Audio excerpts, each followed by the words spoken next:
ఒక దేశం సరిహద్దుల ద్వారా మాత్రమే ఏకీకృతమై ఉండదు. తమ సాంప్రదాయాలు అంతం కావడాన్ని నిరాకరించే ప్రజల నిశ్శబ్ద విశ్వాసం దీనిని ఏకతాటిపై నిలిపి ఉంచుతుంది. The architect of identity Techi Gubin, Padma Shri 2026. 1964లో అరుణాచల్ ప్రదేశ్లోని కేబీలో జన్మించిన ఆయన స్థానిక డోనీ పోలో విశ్వాసంలో గాఢంగా పాతుకుపోయిన నిషి తెగ సాంప్రదాయాల మధ్య పెరిగారు. 4 ఏళ్ల వయసులో తల్లి మరణించింది. తనలో తానే మునిగిపోయాడు. ఆయనకు చిత్రలేఖనమంటే ఎంతో ఇష్టం. తరచుగా ఆయన తన సొంత ప్రపంచంలోనే లీనమైపోయేవారు.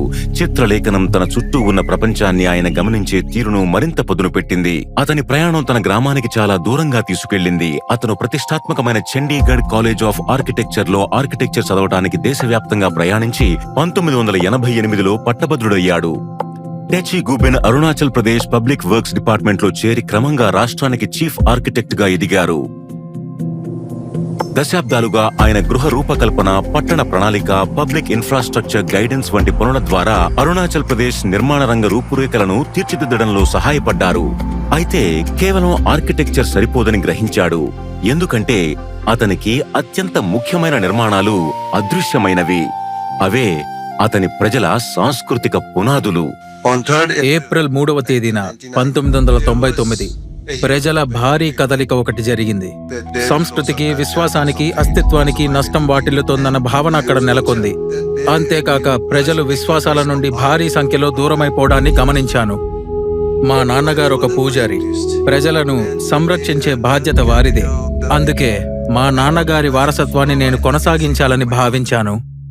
సాంస్కృతిక పరిరక్షణకు సంబంధించిన సందేశాన్ని చాటి చెప్పడానికి ఆయన 90కి పైగా గ్రామాలకు వెళ్లి సమయం కేటాయించారు. అది కూడా కాలినడకన రోడ్లు లేని ప్రాంతాల గుండా. మారుమూల గ్రామాలను రక్షించడమే అతని లక్ష్యం. ఆ సమస్య సరిహద్దు ప్రాంతాలకు కూడా పాకిందని ఆయన గుర్తించారు. ఏమాత్రం వెనకాడకుండా తన విస్తరణ కార్యక్రమాలను కొనసాగించారు. 4 దశాబ్దాలలో ఆయన 600కు పైగా డోనీ పోలో సాంస్కృతిక కేంద్రాలను నిర్మించారు. టిబెట్, మయన్మార్, భూటాన్లలో భారతదేశ సరిహద్దుల వెంబడి ఉన్న ప్రతి మారుమూల గ్రామంలో ఆయన సరిహద్దు ప్రజల ఉనికిని, గౌరవాన్ని, వారు ఈ దేశానికి చెందిన వారేనని ధృవీకరిస్తూ భారత త్రివర్ణ పతాకాన్ని ఎగురవేశారు. అతని అద్భుతమైన కృషి ప్రజల దృష్టిని దాటిపోలేదు. ఇది ఒక సామూహిక కృషి. నాకు ఇటువంటి పురస్కారం లభిస్తుందని ఊహించలేదు. ప్రజల కోసం పనిచేయడం, ఇతరులకు సహాయం చేయడం నాకు ఎంతో సంతృప్తినిస్తుంది. నా ప్రాణం ఉన్నంత వరకు నేను ఇతరులకు సహాయం చేస్తూనే ఉంటాను. ప్రజల కోసం పని చేస్తూనే ఉంటాను. శ్రీ టేచి గుబిన్